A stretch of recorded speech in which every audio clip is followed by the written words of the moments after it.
मौका होता है उसमें आपको लोग भी कुछ तो होते हैं मोहब्बत में जुनून के आसार, और कुछ लोग भी दीवाना बना देते हैं। तो कुछ आपके दिल में जैसे ही आया कि आपको जज बनना है, तो चारों तरफ से लोग आपको बनाने भी लगते हैं, और कभी कभी आदमी बन भी जाता है। मुझे वकालत शुरू, पहला केस करने में और प्रोफेशन ज्वाइन करने में तकरीबन 1-1.5 साल का वक्त लगा है। 1.5 साल तक तो मैं सिर्फ सीनियर के साथ चेम्बर में जाता था और उनके साथ कोर्ट में जाता था, उनकी फाइलें लेके जाता था, और वो अपियर होते थे, मैं बगल में बैठा रहता था। हाँ, बिल्कुल याद रहता है। जब मैं पहली बार बैठा हूं, तो मैंने जैसे पहली बार आपसे कहा कि जब मैं अपियर हुआ था तो मैं बहुत नर्वस था, इसी तरह से जब मैं पहली बार कोर्ट में बैठा हूं तो मैं बहुत नर्वस था और बहुत ज्यादा कॉन्शियस था कि कोई गलती ना हो जाए। राजेश रेड्डी का शेर है, वो मुझे याद आ रहा है कि जब नया वकील होता है और उसकी वकालत नहीं चल रही होती है और उसको गुर्बत का भी सामना करना पड़ता है, तो उसके ऊपर क्या गुजरती है। तो उसके ऊपर उसका एक शेर था, रोज खाली हाथ जब घर लौट कर जाता हूं मैं, मुस्कुरा देते हैं बच्चे और मर जाता हूं मैं कतई इस तरफ आना नहीं चाहता था, और मेरा रुझान हमेशा लिटरेचर की तरफ था। मेरा एस्पिरेशन था कि मैं इंग्लिश में प्रोफेसर हो जाऊं, और वो मेरा फैसिनेशन था। लेकिन वक्त जो कराता है और जो अल्लाह की मर्जी होती है वो शायद बेहतर के लिए होती है। नमस्कार, द लीगल प्लेटफॉर्म के इस खास शो में आपका स्वागत है, जिसमें हम बात करते हैं लीगल लिमरीज से। और इस शो का खास नाम है टीएलपी शख्सियत। और इस वक्त हमारे साथ मौजूद है जस्टिस शबीर हुसैन शास्त्री साहब। शास्त्री साहब, खैर मकदम है आपका इस टीएलपी शख्सियत प्रोग्राम में।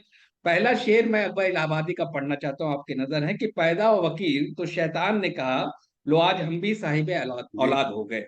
तो इस तरीके शेर जी जी आता है जी। तो लोग बड़ा मजा लेते हैं, क्योंकि आपके लंबा, आप वकील भी रहे हैं, जज भी रहे हैं, डीआरसी दिल्ली में भी रहे हैं, और इस वक्त आप चंडीगढ़ में एडवाइजरी बोर्ड में हैं। तो जब ऐसा शेर आता है तो आप क्या महसूस, क्योंकि आपका अदब से बहुत ज्यादा ताल्लुक भी है, तो ऐसे शेर पर आप क्या कहना जी चाहेंगे? मैं ये कहना चाहता हूँ कि अकबर इलाहाबादी ने जब ये शेर कहा था, तो उस वक्त शायद वो सही रहा होगा कि वकील को ऐसा लगता था। लेकिन मैं आज समझता हूँ कि अकबर इलाहाबादी का ये शेर सुन के कई लोग, कई एक किस्म के लोग हैं जो अपने को आइडेंटिफाई करते होंगे, क्योंकि अब शैतान कई घरों में पैदा होने लगे हैं और हर प्रोफेशन में पैदा होने लगे हैं। तो हमारी मोनोपोली जो थी वकालत में, वो खत्म हो गई है अब। जी। तो जी एक शायर ने तो सर ये भी कहा कि हे भगवान, हमें दूर रखो अधिवक्त से, इन तीन बलाओं से, अधिवक्ता से, हाकिमों से, और हसीनों की निगाहों से। तो ऐसा क्यों नहीं, होता है, इसमें मतलब मैं तीसरे ये वाले जानना शेर समझना में। चाहता हूँ। जी। कि मैं ये जी जी समझना चाहता हूँ कि आज के दौर में भी अक्सर जब बात होती है, क्योंकि जी मैं बहुत लंबे अरसे से लीगल कवर कर रहा हूँ, तो अक्सर लोग कहते हैं साहब वकील साहब बड़ा लंबा केस खींचते हैं और पता नहीं क्या होता, कैसे नहीं खत्म जी होता। तो ये जहनियत जी क्यों? जी जी। देखिए, ऐसा है कि गंभीर बात आ गई है। ये किसी एक शेर को या किसी एक प्रोफेशन को अगर हम आप देखेंगे, तो आप कहिए कि अगर आप किसी मेडिकल कॉलेज में चले जाएं, तो क्या फौरन आपका इलाज हो जाता है? वहां की अपनी दिक्कतें हैं। आपको थाने में एफआईआर लिखानी हो, तो क्या आपकी रिपोर्ट फौरन हो जाती है और इन्वेस्टिगेशन फौरन हो जाता है? ये एक वक्त की देखिए, प्रॉब्लम क्या है कि जो हमारे यहाँ का जो लीगल सिस्टम है, वो ब्रिटिश लेगेसी का है। जो हमारे यहाँ के जो लॉज हैं और जिस तरह की प्रोसीजरल हैं, वो बहुत लंबे हैं, और उसी प्रोसीजर के थ्रू हमें जाना होता है। लोग ये भूल जाते हैं कि जज एक कमरे में बैठा होता है, और कोई केस जो होता है वो हो सकता है कि 250 किलोमीटर दूर, 300 किलोमीटर दूर, या किसी कमरे में या कहीं और, क्योंकि जज वहां पे बखुद वहां पर मौजूद नहीं होता क्राइम के वक्त। तो हमको जो कुछ भी तय करना होता है या करवाना होता है वकील को, उसके लिए एविडेंस की जरूरत पड़ती है। अब वो एविडेंस पुलिस के जरिए से आती है, लोगों के जरिए से आती है, उसमें वक्त लगता है, और केसेस इतने ज्यादा हैं, कोर्ट्स बहुत कम हैं, वकला साहिबान की अपनी मजबूरियां हैं। तो वो जो पूरा सिस्टम है हमारा, हम अभी एक ऐसी डेमोक्रेसी में आए हैं जो कि शुरू से डेमोक्रेसी नहीं थी। तो जो डेमोक्रेटिक वैल्यूज हैं, ये जो कोर्ट्स के सिस्टम है हमारे, उसमें वक्त लगता है अभी। अब धीरे धीरे देखिए तमाम सिस्टम्स आ रहे हैं, आर्बिट्रेशन आ रहा है और निगोसिएशंस आ रहे हैं, तो उसमें ये दूरी देरियां जो हैं वो थोड़ी सी कम भी हो रही हैं। शास्त्री साहब, मैं आपकी अब आपके बारे में थोड़ा सा ब्रीफ कर दूं कि 1984 में जी आपका एनरोलमेंट हुआ था लखनऊ यूनिवर्सिटी से, आपने लॉ किया। उसके बाद 2008 में इलाहाबाद हाई कोर्ट में आप जज बने और परमानेंट जज बने 2010 में, और 2020 में आप जनवरी 2020 में रिटायर हुए। उसके बाद आप DARC दिल्ली में अपॉइंट हुए, उसके बाद आप चंडीगढ़ में। तो आप फर्स्ट जी जी जनरेशन लॉयर हैं, तो कहाँ से इंस्पायर जी। आप हुए, आपने लॉ क्यों किया? देखिए ऐसा है कि इसमें मैं हमारे जो चीफ जस्टिस ऑफ इंडिया हैं उनके वर्ड्स को मैं बोरो कर रहा हूँ। वो भी अपने आप को एक्सीडेंटल लॉयर कहते हैं, मैं भी आप अपने आप को एक्सीडेंटल लॉयर ही कहता हूँ। मैं कतई इस तरफ आना नहीं चाहता था, और मेरा रुझान हमेशा लिटरेचर की तरफ था। मेरा एस्पिरेशन था कि मैं इंग्लिश में प्रोफेसर हो जाऊं, और वो मेरा फैसिनेशन था। लेकिन वक्त जो कराता है और जो अल्लाह की मर्जी होती है वो शायद बेहतर के लिए होती है। कुछ ऐसा हुआ कि मैं बीएससी कर रहा था अलीगढ़ यूनिवर्सिटी से, मेरे फादर की तबीयत खराब हो गई, लखनऊ में थे वो, इंजीनियर थे। तो उन्होंने मुझे वापस बुला लिया। यहाँ पे मेरा एमए में एडमिशन नहीं हो पाया, एमएससी में एडमिशन नहीं हो पाया, तो एक ही रास्ता बचा कि लॉ कर लिया जाए लखनऊ यूनिवर्सिटी में, जिसमें मेरा एडमिशन हो गया। और उसके बाद भी मैं कोशिश करता रहा कि मैं एमए प्राइवेटली कर लूँ, लेकिन फिर वो सब कुछ हुआ नहीं। और मैं इसमें लॉ में आ गया। फिर उसके बाद पढ़ने में, फिर लॉ में मुझे मज़ा आने लगा, और कॉन्स्टिट्यूशन और जूरिस्प्रूडेंस वगैरह में जो गहराइयाँ हैं, जो फिलॉसफी है, वो मुझे ज़्यादा दिलचस्प लगने लगी। और फिर मैं वकालत में आ गया, और वकालत से फिर अल्लाह ने जो है वो जो तरक्की दी, वो वहाँ से मेरी जर्नी वहाँ से स्टार्ट होती है। अच्छा जनाब, तो जब आपने वकालत में एंट्री करी, अपने पेशे में एंट्री करी, जो आपका पैशन नहीं जी था, तो जो पहला केस जी आया, यूं तो या मैं ये कहूँ कि जब आप पहली बार बेंच के सामने हाजिर हुए और अपने पहली बहस करी आपने, तो उस वक्त आपके जहन जी में क्या चल रहा था? क्योंकि पहली बार आप बेंच के सामने खड़े थे, कोई आपके पास गाइडेंस नहीं था, तो किस तरीके जी। से वो पहला दिन कैसे याद करते हैं आप? घबराहट वो थी पहला आपको? दिन ऐसा था वो पहला दिन ऐसा था, आप कह रहे हैं कि आपके जहन में क्या था, मेरे जहन में कुछ नहीं था। हाथ पांव कांप रहे थे मेरे। मैंने सीधे हाई कोर्ट से ही शुरू किया था। हम्म, क्या क्या? तो और जो कुछ भी हालात थे, वो कोर्ट की मेहरबानी से उन्होंने इनकरेज किया, कोर्ट ने, बेंच ने हमको इनकरेज किया कि आप डोंट फील नर्वस, और आपको जो कहना है। फिर तब तक उन्होंने कोर्ट में ऑर्डर पढ़ भी लिया था। और उस जमाने में एक ट्रेडिशन था कि जब कोई नया वकील खड़ा होता था, तो बार का जो सीनियर मोस्ट वकील बैठा होता था कोर्ट में, वो फौरन कोर्ट से कहता था कि my lord, this boy is appearing for the first time, this is his maiden appearance. तो जो मेडन अपीयरेंस होती थी, उसमें कोर्ट हमेशा रिलीफ देती थी। तो पहला कोर्ट अपीयरेंस जो मेरा था, मुझे आज तक नहीं मालूम कि मुझे मेरिट पे ऑर्डर मिला था या कोर्ट की बेनोवलेंस से, लेकिन पहला ऑर्डर जो था वो पॉजिटिव था, और इस तरह से वो पहला ऑर्डर हुआ था। वो तो मुझे हमेशा याद रहता है। शास्त्री साहब, एक बात मैं समझना चाहता हूँ। आप फर्स्ट लॉयर थे, जब आप पहली मर्तबा कोर्ट प्रेमाइसेस में पहुंचे, बड़ी दुनिया से आप वाबस्ता हुए पहली बार, और तमाम आपने कई वकलाओं को देखा जी आते जाते हुए, तो जी। ये आपको महसूस है कि काश कोई ऐसा शख्स होता जो हमें गाइड कर पाता? वो मैंने किया। वहां पे आप ये समझ लीजिए कि वकालत में कोई आदमी बेहतर वकील हो ही नहीं सकता जब तक कि वो सीनियर की का बस्ता ना उठाए।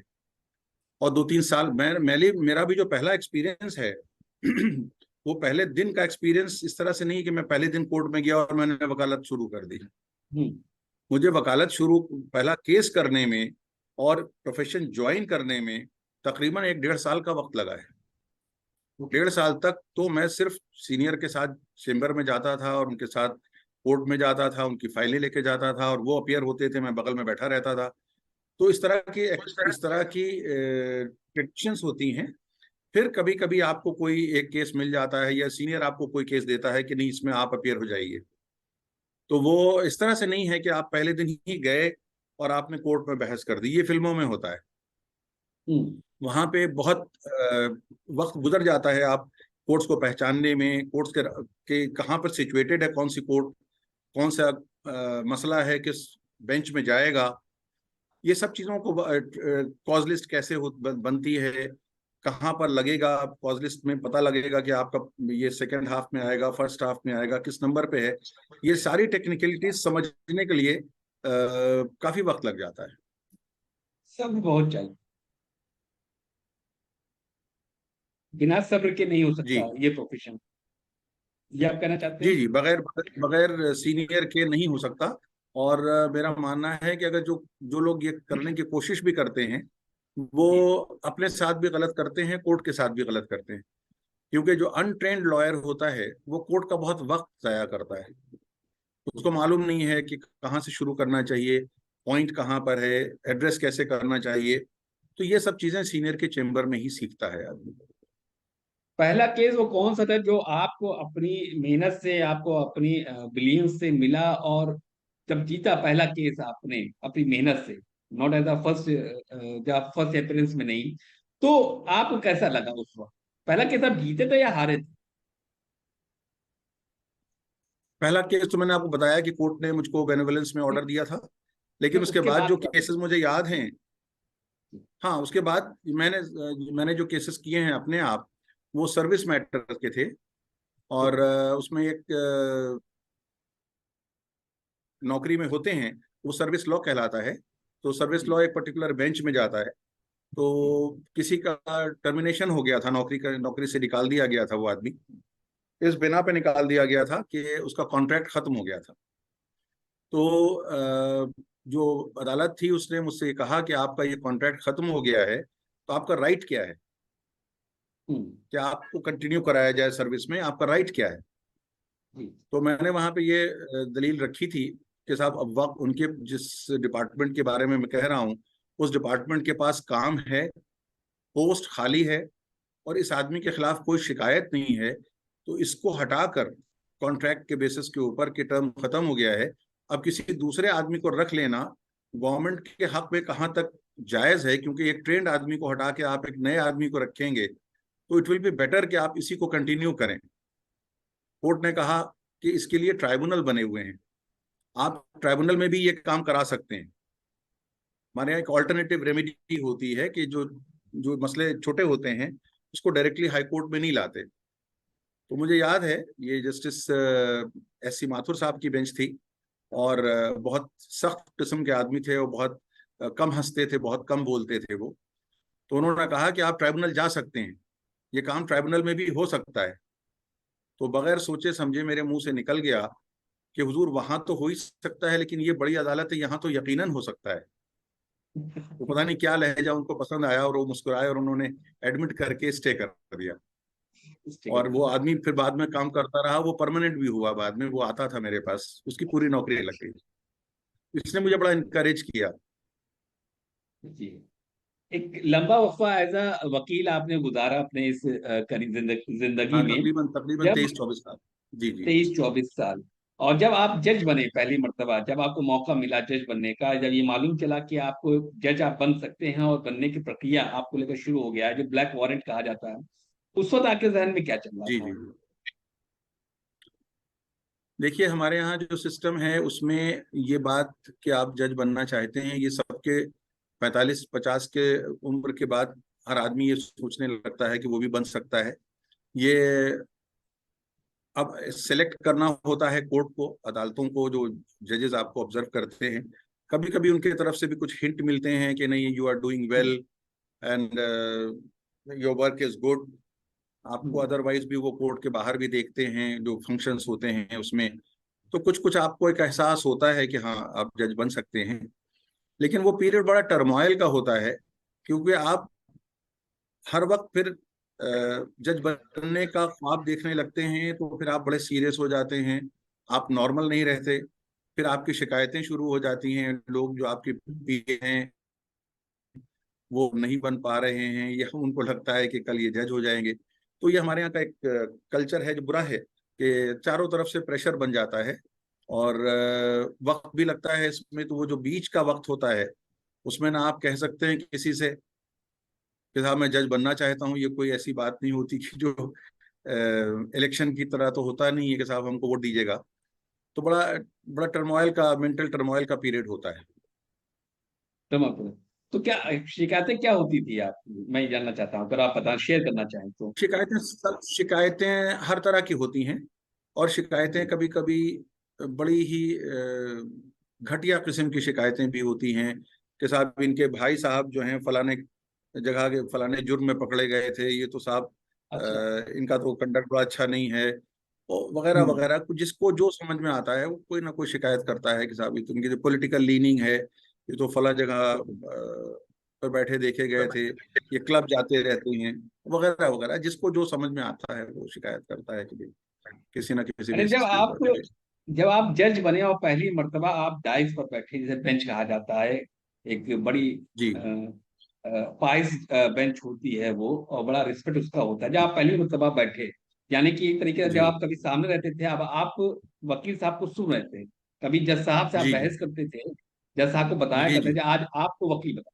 तो जब पहली बार जी आप बैठे हैं एज जी जी अ जज मर्तबा बैठे, तो उस वक्त क्या था, मतलब खुशी तो होती है, तो उस खुशी जी का लम्हा क्या आपका जो जी वहां पर जो आपका फर्ज था उस पर हावी हुआ, जी। या कैसे उसको मैनेज किया जाता? कई लोग मुझसे ये पूछते हैं। आप बड़ा साइकोलॉजिकल सवाल पूछ रहे हैं, लेकिन अच्छे सवाल हैं ये। और इतने दिनों के बाद उसको याद करना मुश्किल है, लेकिन ये लम्हा बिल्कुल याद रहता है। जब मैं पहली बार बैठा हूं तो मैंने जैसे पहली बार आपसे कहा कि जब मैं अपीयर हुआ था तो मैं बहुत नर्वस था, इसी तरह से जब मैं पहली बार कोर्ट में बैठा हूं तो मैं बहुत नर्वस था और बहुत ज्यादा कॉन्शियस था कि कोई गलती ना हो जाए। और जब आप उन्हीं लोगों के सामने एकदम से आके बैठते हैं जिनके साथ आप कल तक वकालत कर रहे थे, तो एक चीज आपको बहुत कॉन्शियस रखती है कि इनके सामने आप कुछ झूठ नहीं कर सकते, क्योंकि वो आपको अंदर बाहर से जानते हैं। तो नॉर्मल रह के और अथॉरिटी भी एक्सरसाइज करना एक बहुत बड़ा मसला होता है। और उसके लिए बताया ये गया था, जो हमको सीनियर्स ने बताया था, कि पहले दिन जब जाइएगा, जजेस ने बताया था, तो ज्यादा सवाल न कीजिएगा, सुनने की कोशिश ज्यादा कीजिएगा, क्योंकि सुनने में गलती नहीं हो सकती है, बोलने में गलती हो सकती है। तो इसलिए भी कहा भी जाता है कि जजेस को कम बोलना चाहिए। लेकिन पहले दिन तो मैंने शायद बहुत कम ही कुछ बातचीत की होगी, और जो कुछ भी कोर्ट में कहा गया उसको जॉट डाउन करते हैं, सोचते हैं। और ये मुझे ख्याल है कि पहला दिन मेरा बहुत अच्छा गुजरा था, क्योंकि बार ने बहुत शाम को 4 बजे उठने के बाद इस बीच में किसी से कोई बदमजगी नहीं हुई, और जनरली जो अप्रिसिएशन था कि नहीं, जजमेंट सही हुए। जजमेंट इट से वॉज ही अ हुए। गुड डे फॉर तो मी। दोनों तरफ का एक्सपीरियंस आपके पास है, बेंच बेंच का भी और बार का भी। तो आप जो नए वकील हैं उनको आप क्या सलाह देना चाहेंगे, क्या टिप देना इस इसमें एक छोटी सी बात मैं अपने तरफ से ऐड कर दूं।